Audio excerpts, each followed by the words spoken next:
le professeur d'économie David Stadelman, qui collabore avec l'IREF, a écrit un article avec Marco Frank sur la question du réchauffement climatique.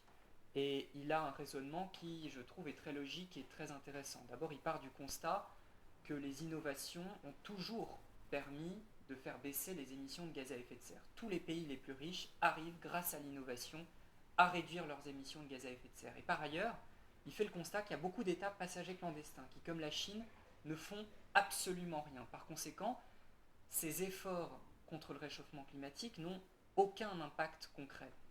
Et sa conclusion est de dire, puisque il y a ces États passagers clandestins, il est beaucoup plus rentable et intéressant pour les pays occidentaux qui actuellement mènent des politiques climatiques extrêmement contraignantes avec des taxes, des réglementations, etc., de s'adapter aux conséquences du réchauffement climatique, c'est-à-dire d'investir massivement pour construire des digues, planter des arbres plus robustes, adapter les maisons à des risques d'événements météorologiques extrêmes.